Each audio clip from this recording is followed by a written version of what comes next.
Those years in quest of honor mine. Chapter 61. Zhonwan's eyelashes shook. Not yet admitting defeat, he summoned up the courage to keep pretending to be asleep. If one were to act out a play, one must act until the end. He gave off the appearance of having been disturbed, frowning as if he felt unwell, shoulders twitching a bit. For a moment, Yushi did not speak, suppressing his anger. Then he said, still not waking. Of course, Zhonwan would not respond. Yushi was really about to go crazy from anger because of Zhonwan. He had worried that his former illnesses would return and his body would not be able to handle it anymore, worried that in these many years, he had exerted too much of his energy and blood, sweat, and tears, worried that after he had gone through such a big upset, his heart had been broken, and he worried that Zhonwan truly had nothing left to live for, and no longer possessed the will to live. Just a while ago, Yushi had bemoaned the state of the universe and pitted the fate of mankind as he thought, such a clean person was harmed by others into this state, and probably hates the filthy ways of the world now. He probably doesn't want to touch a speck of dust again. At the start, he was Wen Kexing descending to earth from the immortal realm. And now, he experienced enough suffering. So shouldn't he be leaving soon? If this really was the case, then what was Yushi fighting for? He would throw the capital into complete disorder, drag whomever he could under the water so that everyone could not live well. Once he died, he would reincarnate with Zhonwan. And in the next life, they could be born into any family, as long as they remained a couple. But he feared that he did not accumulate enough good karma during these past years, and did not have the good fortune to be with Zhonwan again. That. Before Yushi could grieve again, the pure and noble Wen Kexing gently sucked his tongue. Not a word left Yushi's lips. Afterward, Zhonwan still pretended to be asleep, attempting to get away with it. Yushi had expended all his sorrow and misery for nothing. He raised a hand to massage the area between his brows. With clenched teeth, he ordered, "Open your eyes." But Zhonwan still had his eyes closed. Nodding, Yushi couldn't help but smile. "Fine. Go Yun." Yushi rose to his feet. He pulled the net curtain aside as he said, "Do you know how I interrogate the criminals who obviously know something but feign ignorance?" The eyeballs of Zhonwan, who was lying on the bed, moved a little. Then they didn't move again. But Yushi wasn't in a rush either. Standing, he ordered for the servants standing guard outside the room to deliver 2 basins of burning charcoal over. Zhonwan's heart thumped. What the hell is he doing? Charcoal basins. In less than 10 minutes, the servants carried 2 basins of lit charcoal into the room, placing them by Zhonwan's bedside. Yushi nodded and dismissed the servants. Then he picked up a pair of metal tongs, slowly cultivating the fire, silently waiting. On the bed, Zhonwan started to feel uncomfortable. He could feel the faint warmth drifting toward him from the side of the bed. He could hear the crackle of the charcoal and the sound of Yushi picking up and stirring the charcoal with his metal tongs. A trace of panic entered his heart. Yushi wouldn't go that far, right? He knew Zhonwan was feigning sleep. So, shouldn't Yushi have smiled, be pleased, and then kissed Zhonwan many more times as Yushi held in his tears as he slowly woke him up? Then what about him? Why must Yushi use the interrogation torture techniques for criminals on him? Did he want to utilize a red-hot metal rod and brand Zhonwan with it? What kind of simple but cruel method was this? Forget about the fact that he was pretending to be asleep. If he was really unconscious, this kind of heat was enough to wake him up, right? Did Yushi really have to make such a big deal out of this? Why was it so difficult to flirt with this madman? The interior of the room grew hotter and hotter because of the lit charcoal. It were as if Zhonwan was lying on a bed of nails upon a plank. To keep his dignity, he was too embarrassed to quickly wake up. So, he kept his eyes closed, and also dreaded the moment that red-hot branding iron would burn his body with a sizzle. Zhonwan felt helpless to the extreme. Was the director of the Dali temple that serious? In order to prove his lover was asleep, he'd test it out with the hot branding iron? Hesitating between waking and not waking, Zhonwan heard the sound of friction between clothes. He held his breath, sensing Yushi approach him.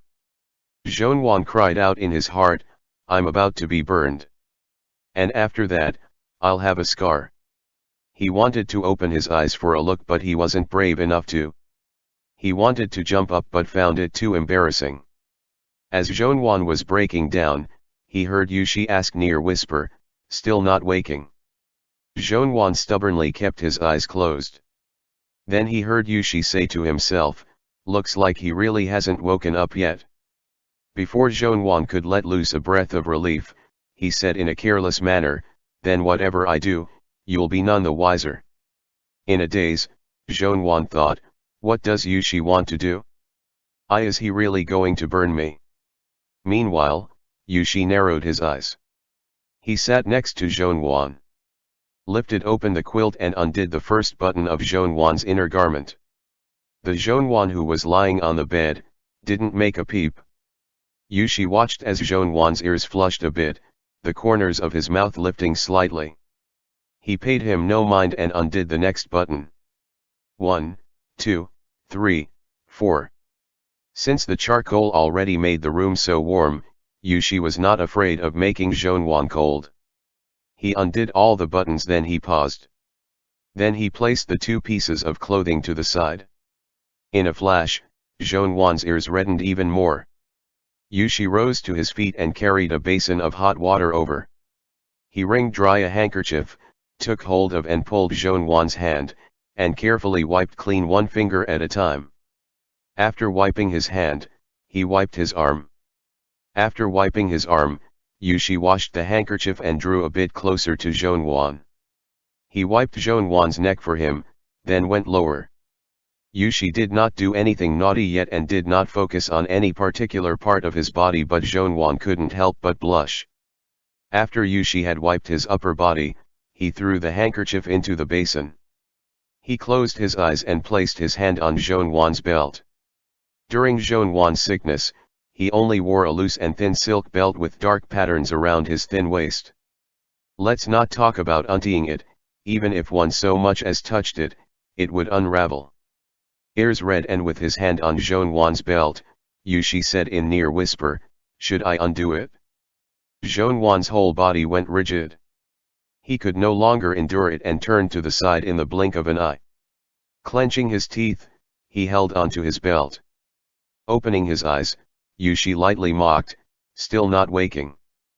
Face flushed from anger, Zhonwan said, "Director of the Dali temple, is this how you examine convicts on a regular basis?" "Convicts?" Yushi pushed the quilt toward Zhonwan. "It's just more suitable to interrogate you like this. How long have you been awake?" Feeling embarrassed, Zhonwan admitted, The day before yesterday." The day before yesterday, Yushi was so angry he could say no more to that. Then he said, "Then why didn't you wake up earlier? Was it fun to scare me?" "Just now, if it wasn't for the fact that I noticed something was off, then how long would you continue pretending?" Fortunately, Yushi could not finish his sentence. Following that, he said in a low voice, "Just now, you were being frivolous." "I'm frivolous?" Zhonwan's face was red from anger. As he tied his belt back, he scolded, "Yushizi, how did you feed me medicine these past few days? Shouldn't you be clear on this? 2 nights ago, after you fed me medicine, you gave me a piece of candy to eat. Young prince, excuse my ignorance, but why did you feed me the candy mouth to mouth?" Not a word escaped Yushi's lips. "Then, early yesterday morning, after you fed me medicine, you gave me candy and helped pull the covers over me, you just left. A moment later, you returned to kiss me. Why'd you kiss me that time? And what happened last night doesn't need to be said even more, Yushizi. Do you need to use your tongue to feed someone medicine? This morning, you used the quilt to hide your actions from Steward Feng. Under the quilt, you tapped the palm of my hand. Oh, right, in order for you to kiss me for a moment, you deliberately got the robe wet. Afterward, you prompted Steward Feng to give you a clean set. And after you dismissed everyone from the room, you planted a kiss between my brows. And then, just now, you... Fine, fine. I won't pursue these matters with you anymore. Yushi turned his head, unable to listen any longer. Although Yushi was a gentleman down to his bones, he wasn't a saint. To see his lover lying in front of him every day like this, unable to fight back, how could he resist not doing anything? After feeding Zhongwan medicine like this every day, Yushi at first could endure it a few times. Apart from the first time he had fed him medicine, he did not touch him much. But after a few more instances, there was a glint to Yushi's gaze. He indeed had done a few things he should not have done. Zhongwan had roused the day before yesterday and did not wake up until now. First, it was because he had been thinking about Xian Rui's matters, became very sad and not wanting to face anything. Second, it was because Zhongwan had been shocked when Yushi would secretly take liberties with him while he was asleep. And he wanted to wait and see what Yushi would do next. The Yushi who would not observe any impropriety already took advantage of one's difficulties, deliberately sending away the other people in the room so that he could kiss and touch Zhongwan. Then after 2 more days, wouldn't he go even further? Come evening, would he follow Zhongwan into the same bed? And once they were in the same bed, would he be unable to refrain from touching Zhongwan's palm? After touching his palm, would he continue on and slip his hand under his lapel? Unfortunately, before Yushi could take liberties with him, Zhongwan had let the cat out of the bag. Yushi didn't want Zhongwan to know about his dirty tricks. For a short while, he felt uneasy. His ears reddened a shade, so he moved a bit farther away from Zhongwan. Zhongwan had caused Yushi to worry immensely for a few days. He felt as though he were in the wrong. He feared that Yushi would criticize him harshly. The guilty party filed the suit and then they would bluff their way out. Yushizi, are you angry? These past 2 days, you already took a lot of liberties with me. So, let's just call it even. Also, just now, you said it yourself. If I really became a fool, you'd still want me. All of a sudden, curiosity struck Zhongwan. Yushizi, if I really became a fool, what would you say to me when I wake up? Would you tell me I'm your big brother? Your little brother? Your schoolmate? Yushi glanced at Zhongwan and sucked in a breath. He was certain now, Zhongwan had truly woken up. Yushi leaned against the back of his chair, gazing out the window. After a moment of hesitation, he said, I'd tell you that you're my... Extremely curious, Zhongwan asked, what? Again, Yushi glanced at him, not saying a word. Zhongwan found it very difficult to bear. Just as he was about to get to the heart of the matter, Steward Feng walked in.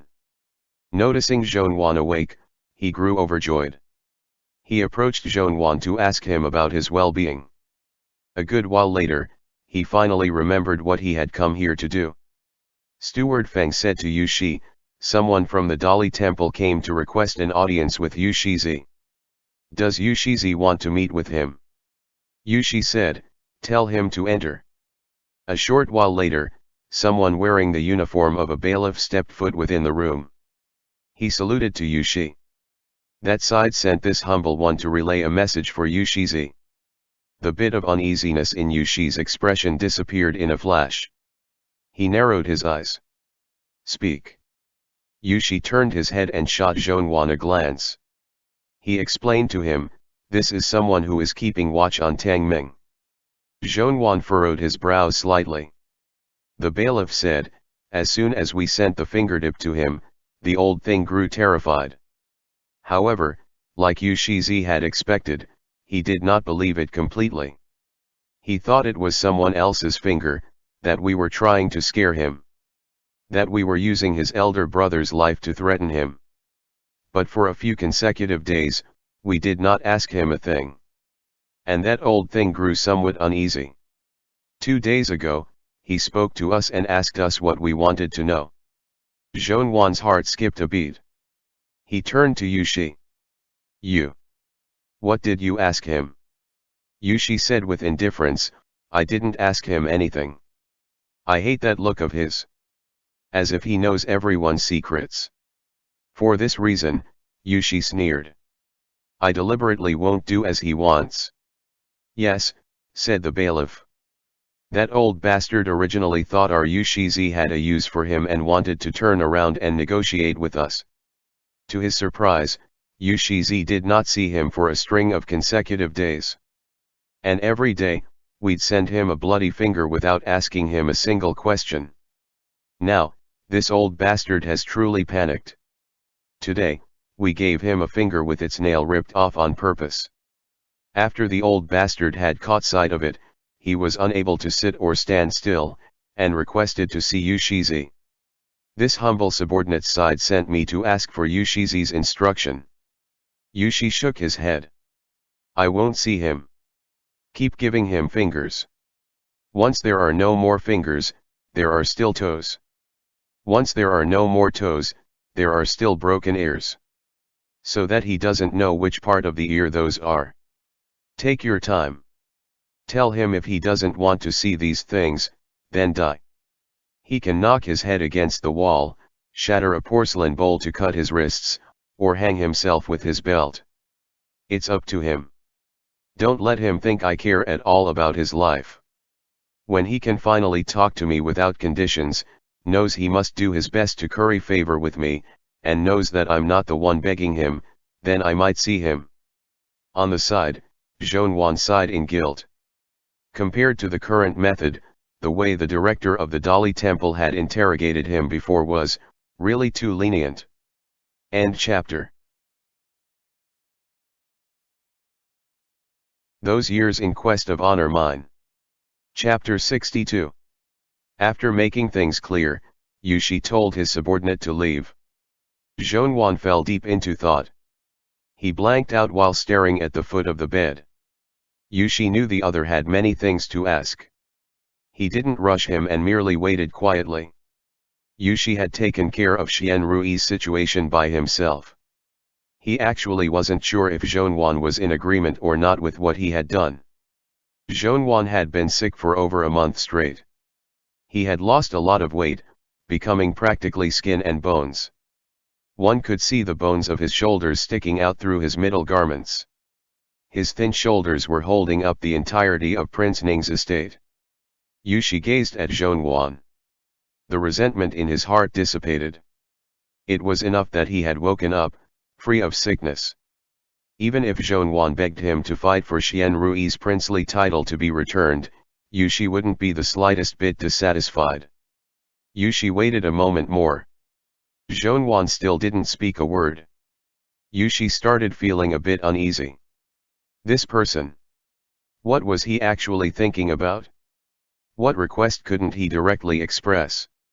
After such an incident, what things were there that he couldn't directly ask?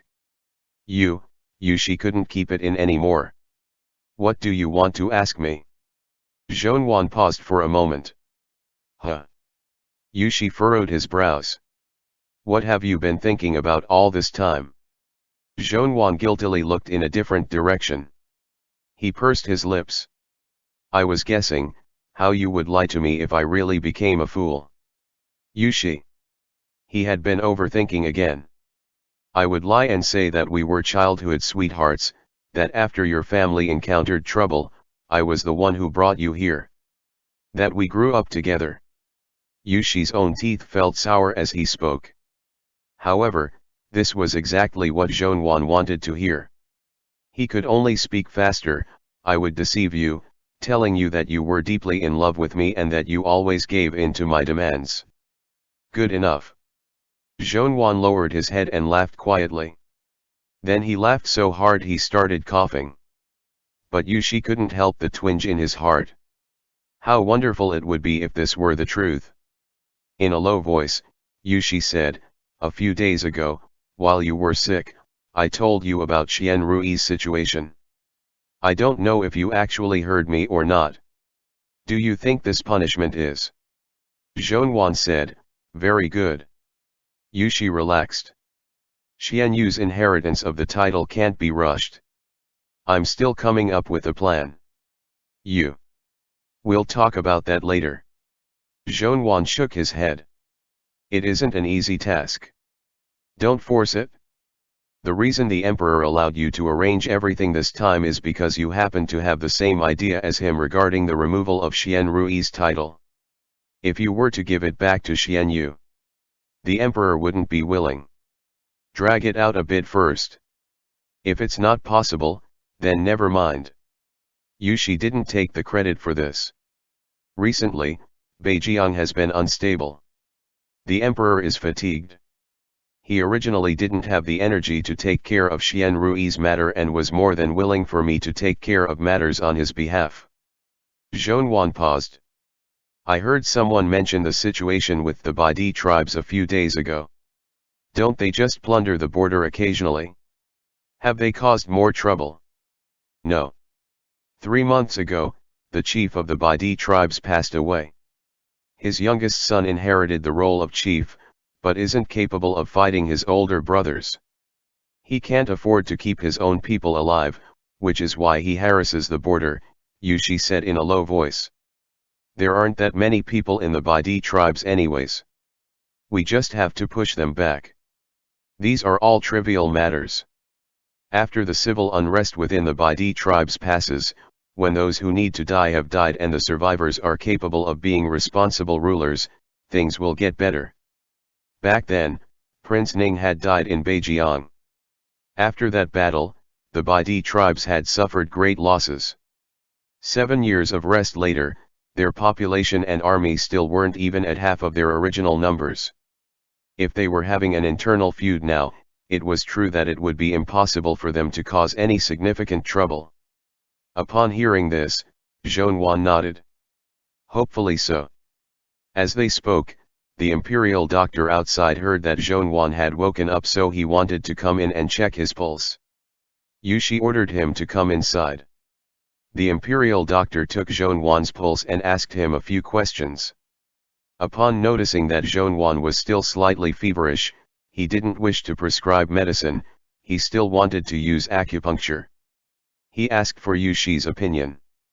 Yushi saw that Zhongyuan had woken up healthy, so was slightly more trusting of the imperial doctor. He nodded.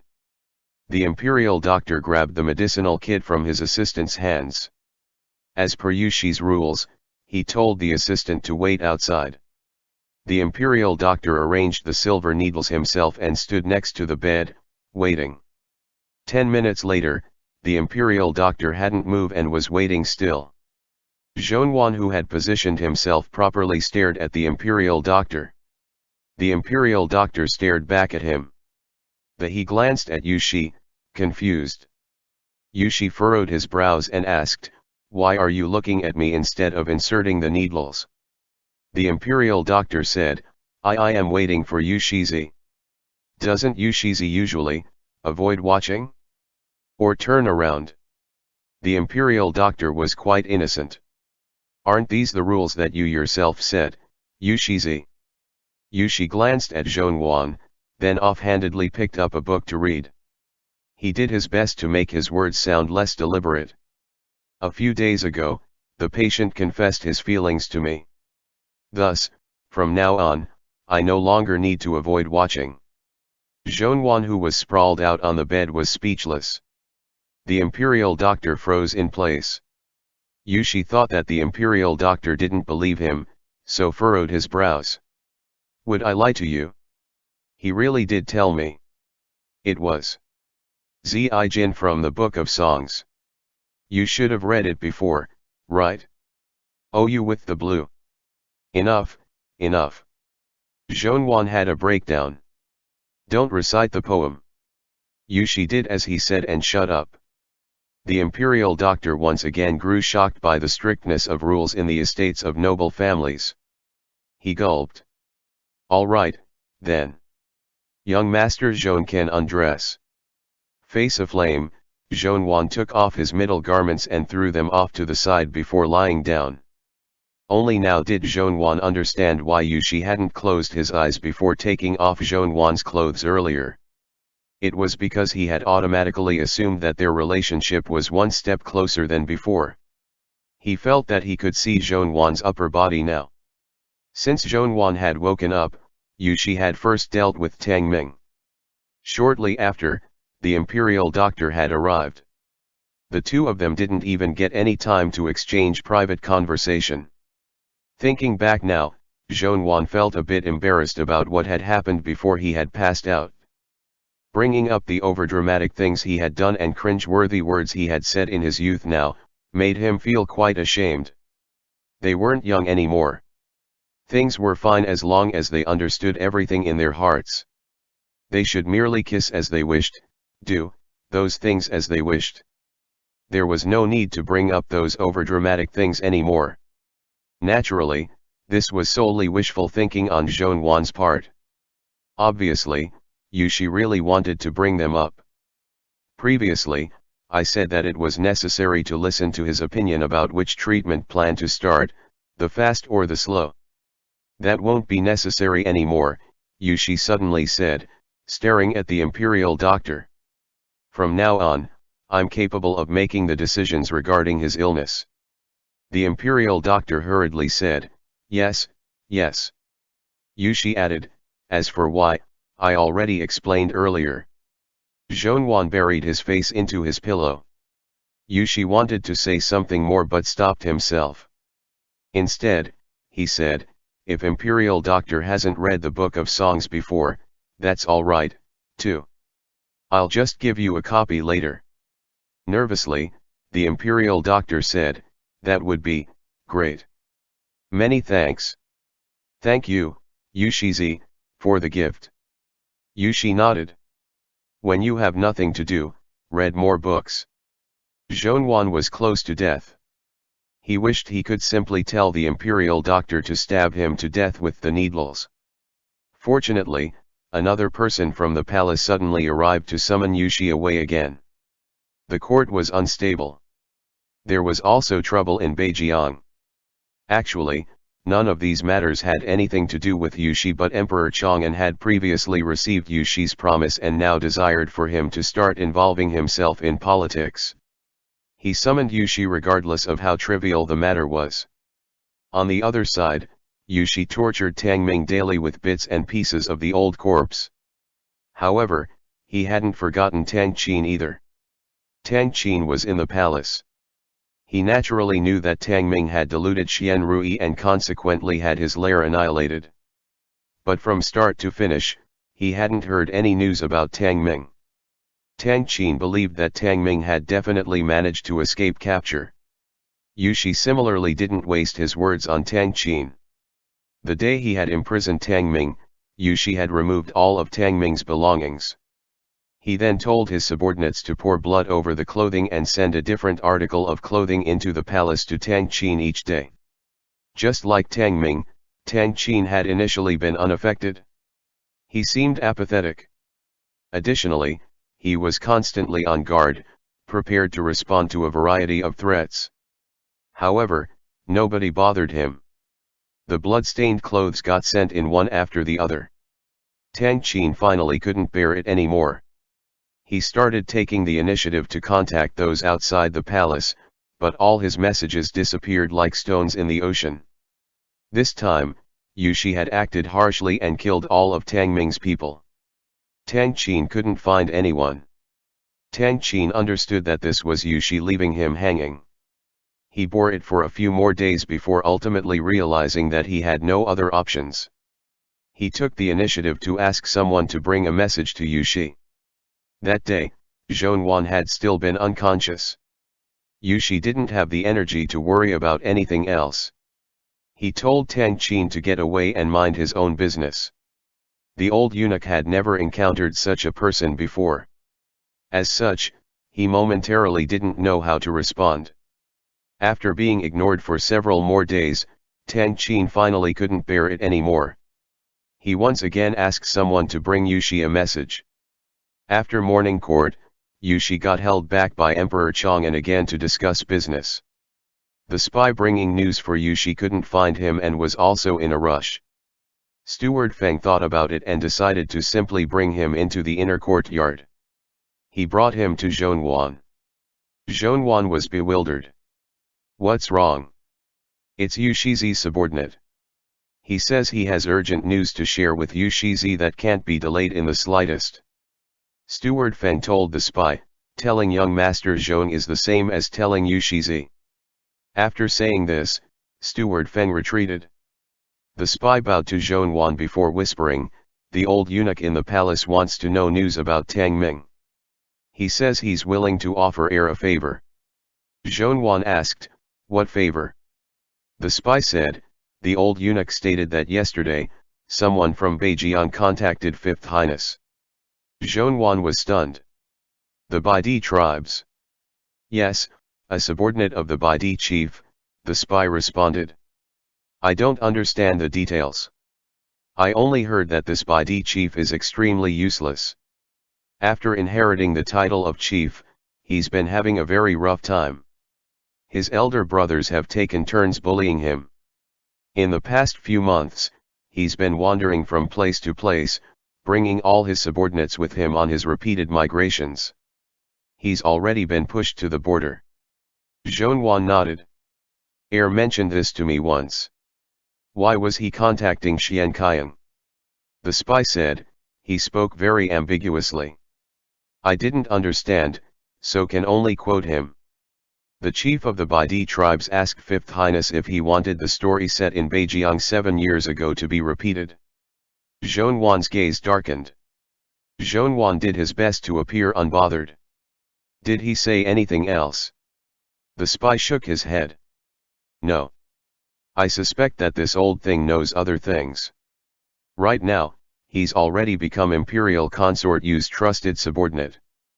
Fifth Highness makes several visits to Imperial Consort Yu each day. He definitely knows about their plans. The old thing is ingratiating himself to Yushizi. I want to ask if we should leave him hanging or come up with a plan to subdue him and get all the details regarding this matter. Leave him hanging first. Ignore him, Zhonwan said. Wait until Yushizi returns. We'll ask Yushizi. You may leave first. The spy couldn't stay any longer. Upon hearing this, he left. Zhonwan was in poor health. He sat down and took a few sips of ginseng tea. Yushi was keeping Tang Ming and Tang Qin hanging by a thread. Now, Tang Qin obviously wanted to turn the tables and become the more proactive one. How trustworthy could his words be? Having the story set in Beijiang 7 years ago repeated. This was naturally referring to Prince Ning. The founding emperor of this dynasty had set an iron rule. During every battle, there needed to be an imperial prince sent to fight with the army so as to hearten the soldiers. Zhonwan thought of the worst possible scenario. The chief of the Baidi tribes. Perhaps he hadn't been pushed into the Beijiang area by his stronger and better armed brothers at all. Perhaps he had done this on purpose. Zhonwan thought of the spy's words once more. He had an inkling that trouble was brewing. Zhonwan hoped that he was overthinking things, but still he stood up and called Steward Feng inside. Zhonwan laughed dryly. Even he himself felt like he was acting in a meaningless manner. But he still shamelessly said, I'm feeling a bit unwell. I'll have to trouble you, to go to the palace and ask Yushizi to come back. Steward Feng glanced at Zhonwan, expression conflicted. If there's anything you need to say, can't you wait until Yushizi returns this evening? Asking Yushizi to return early once again, using the same excuse.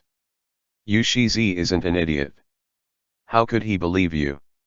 Zhonwan didn't dare to waste any time. With no other option, he relayed a message to Steward Feng. Go. He will definitely return after he hears this. Steward Feng left, speechless. 2 hours later. In the assembly hall, the centermost position was empty. Emperor Chang'an had long since returned to the rear palace. The assembly hall was split in half. Outside, the young Hanlins separated and organized literary texts.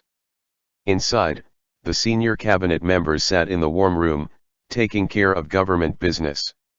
Yu Shi, who had been forced to stay, sat in the warm room as well.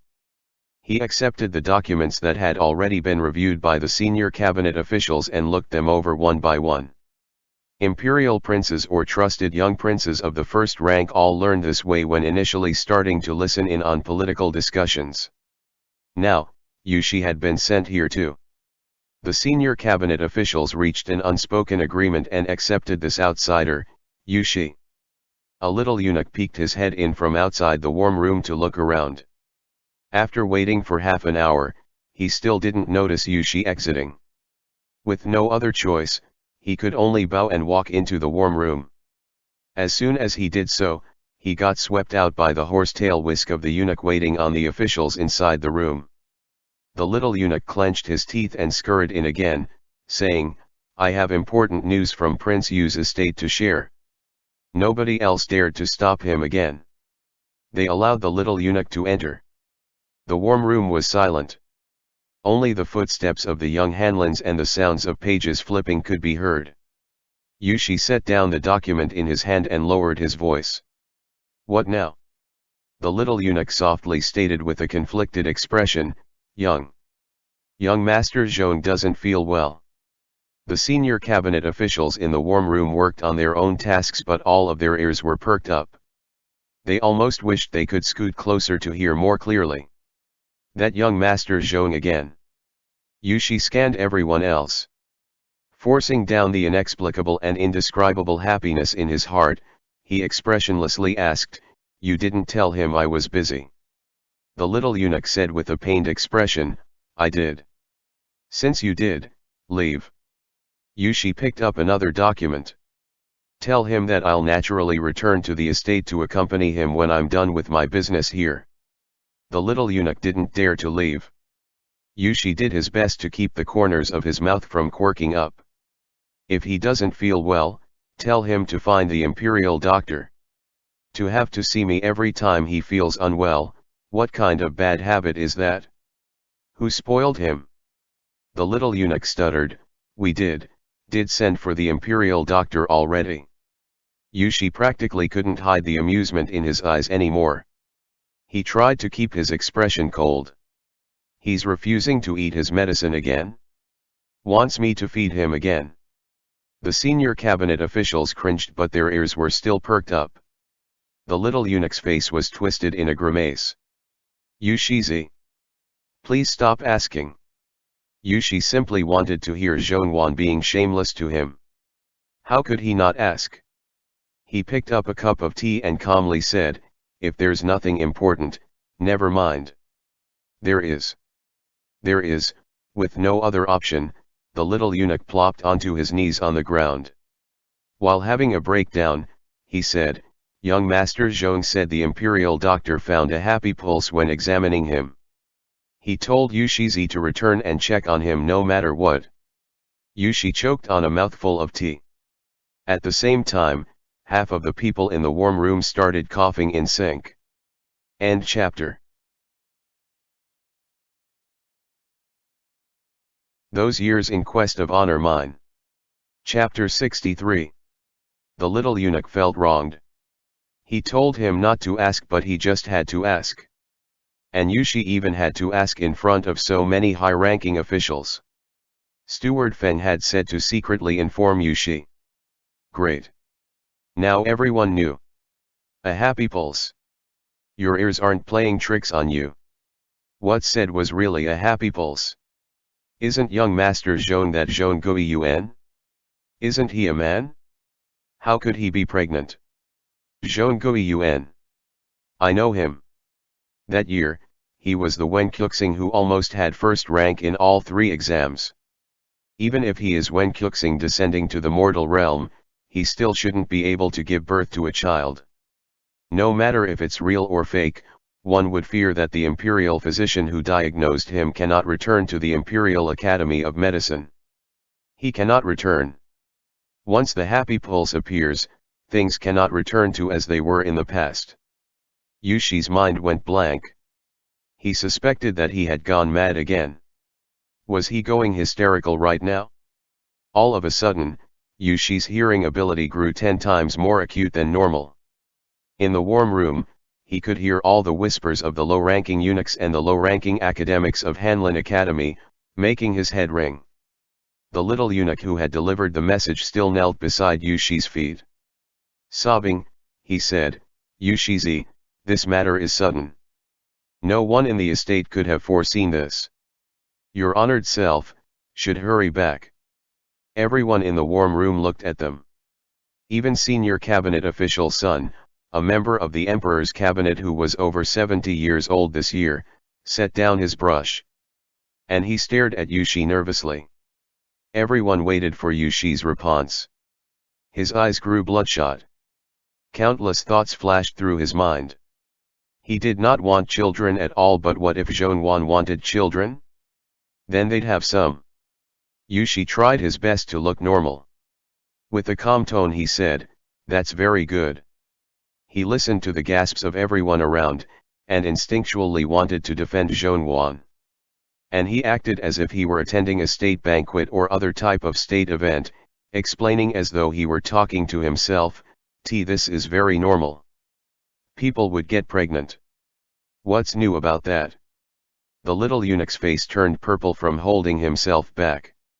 He used a lot of effort to nod. Then Yushi accidentally knocked over his teacup. He rose to his feet. "Then I should return for a look." Yushi shifted his gaze to senior cabinet official Sun's direction. The senior officials dared not block him. Together, they stood with reverence, respectfully sending off Yushi from Yajeng Hall. After a long while had passed since he had left the imperial palace, the cold wind snapped him back to reality. He stopped in his tracks.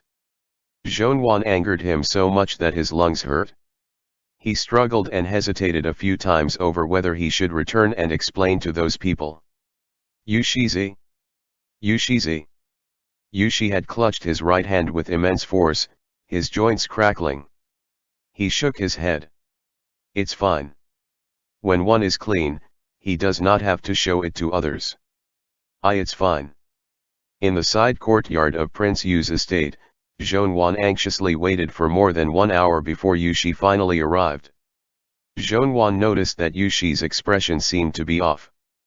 Before, he found that the message he had sent through someone was embarrassing, but once he thought that this is merely a private play between two people, he found it wasn't such a big deal.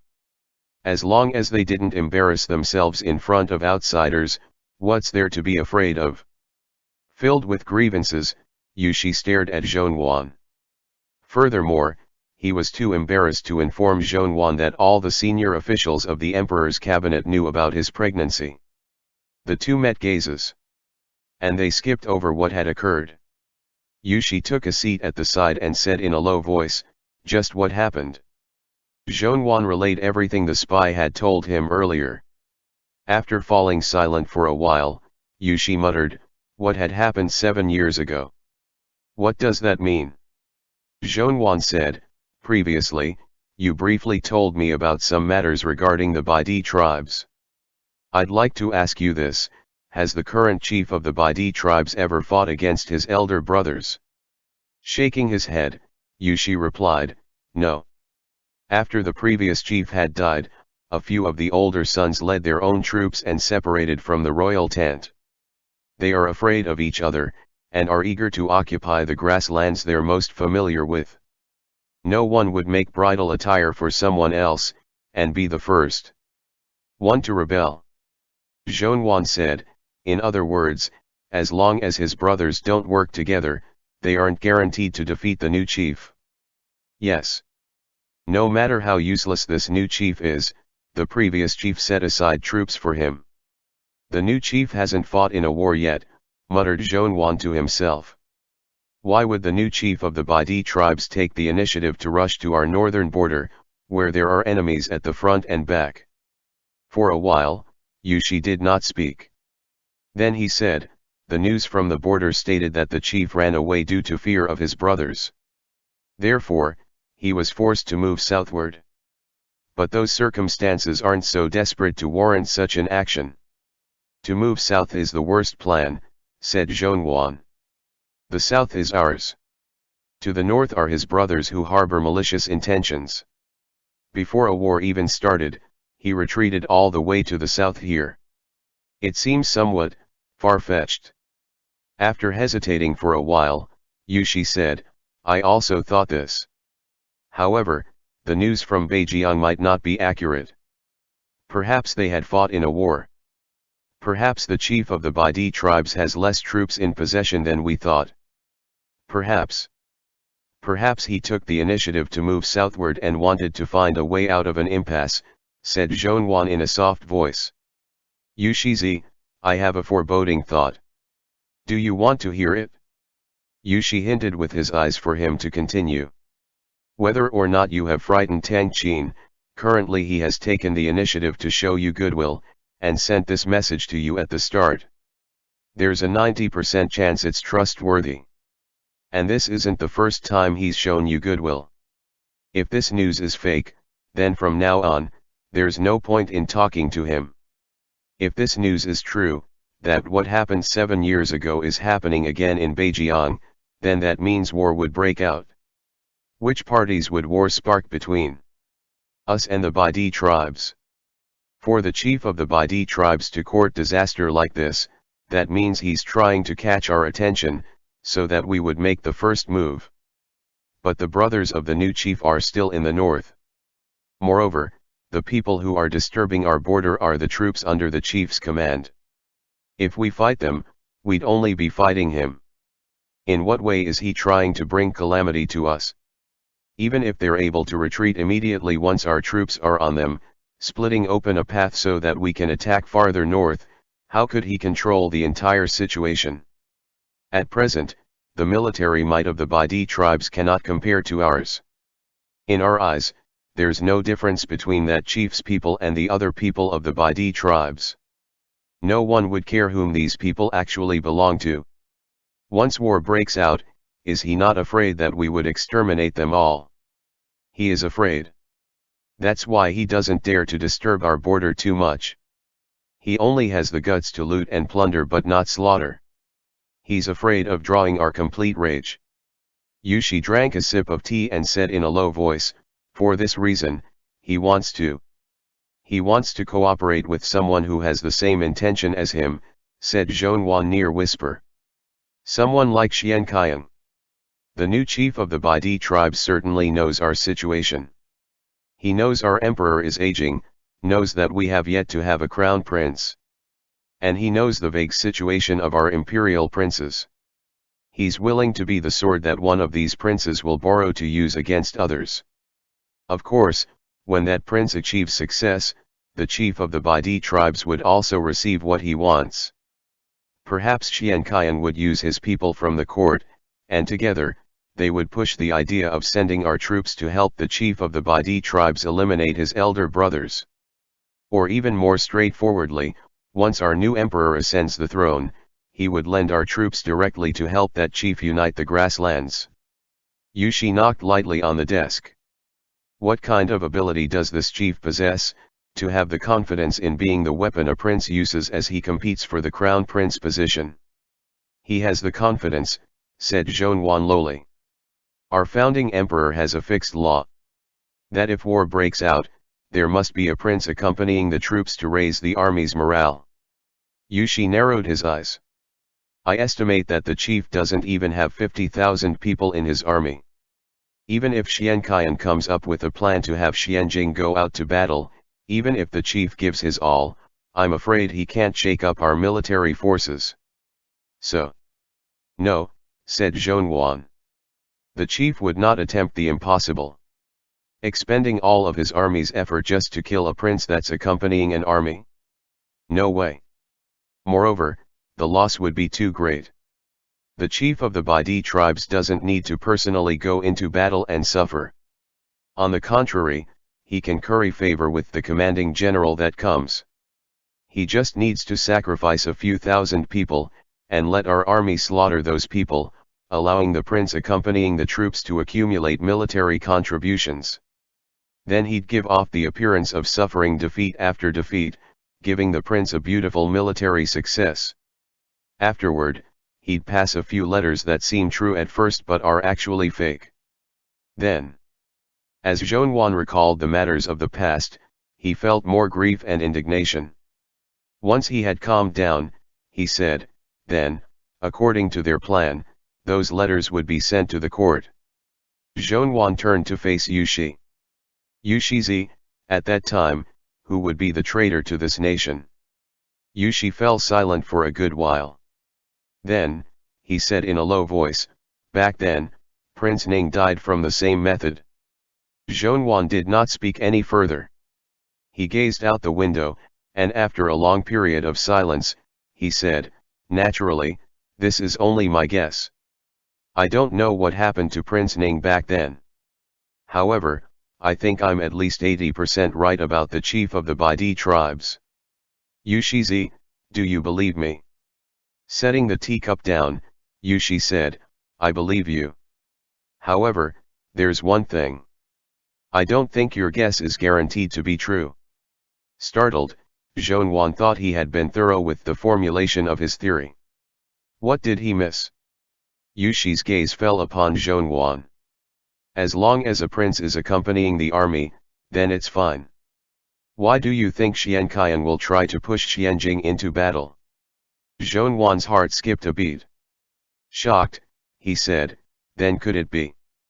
Yushi smiled in ridicule. If you confuse the enemy, then you have a way to win, said Yushi. He'd strive his best so that the emperor would recognize me as his son. Then have me sent to Beijiang. In any case, once I accompany the troops to war, it'll be equal to having one leg in the coffin. How many days I'd have left would depend on their moods. Like this, everything would become clean. The day they had encircled and captured Tangming, Tangming had already told Xianqian that Yushi was the emperor's bastard son. After that, Zhonwan had fallen ill until now. And Zhonwan and Yushi did not mention this matter again. He knew this was Yushi's taboo. Never had he expected Yushi to mention this on his own initiative.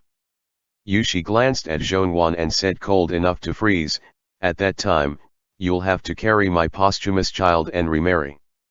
For a moment, Zhonwan fell into a daze. Then he said with embarrassment, we're talking about serious things right now. What I'm saying are serious things. Your way of thinking is good. Because you informed me of this early in advance, you have given a great contribution. Yushi rose to his feet. We can't just listen to the words of Tang Qin, that old eunuch. I have spies by Xianqian's side. I have to investigate clearly, so I'll leave first. Yushi wanted to say something but hesitated. Earnestly, Zhonwan waited for him to speak. Do you have any other instructions? In the future, if you need to call for me, then just call for me. Yushi furrowed his brows. Don't say such strange things anymore. Zhonwan's ears reddened. Uneasy, he said, I was afraid that you wouldn't know what happened and be too anxious, so I purposely joked with you. Anyway, no one else would hear it, so I'd only lose face in front of you. Not a word left Yushi's lips. He couldn't bear to tell Zhonwan about what had happened in Yajing Hall, leaving with a complicated expression. Zhonwan went over the matter regarding Beijiang in his mind. He tried his best to come up with a plan against it for Yushi. He couldn't help himself from thinking about Prince Ning, sorrow inevitably filling his heart. He let out a sigh. He rose to his feet and approached the window for a breath of fresh air. After standing for a while, Zhonwan overheard two servants outside the window chatting in a whisper. He couldn't help but smile. Yushi might seem scary, but he treated his servants well. For so many years, the people in the estate were still the same, daring to say anything. Zhonwan wanted to hear gossip about Yushi, so he leaned against the window. The corners of his lips tilted up slightly. He leaned his ear closer to the window. After he had listened for a while, his smile gradually disappeared. No way. I don't believe young Master Zhong is actually pregnant. But if he is, then he is. It doesn't matter if you believe it or not. Right now, everyone inside and outside the palace knows. Now, we're just waiting to see if Yu Shizi would recognize this child. Just a while ago, Yu Shizi was in a haste and seemed to be dazed. He doesn't seem to be happy. If he doesn't recognize it, then what's to be done? Then the child won't be Yu Shizi's. Don't talk nonsense. This child is definitely Yu Shizi's. Do you not want to live? If it's not Yu Shizi's, then whose child is it? That's right, that's right, that's right. Aya, young Master Zhong sure has a tragic life. He suffered for so many years in Jianan, and it wasn't easy for him to return to the capital. Yet now, he is actually pregnant.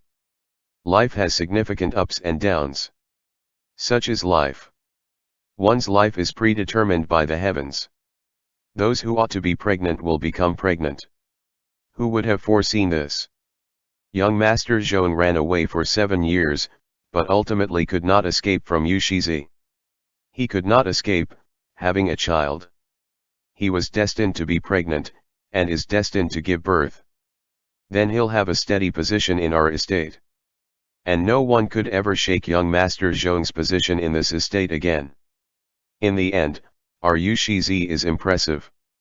He can actually make young Master Zhong pregnant. And that's because Yu Shizi is young and vigorous. Yu Shizi has grown strong after countless struggles. Zhongwan pressed his head against the window, hands trembling. He didn't want to live anymore. End chapter.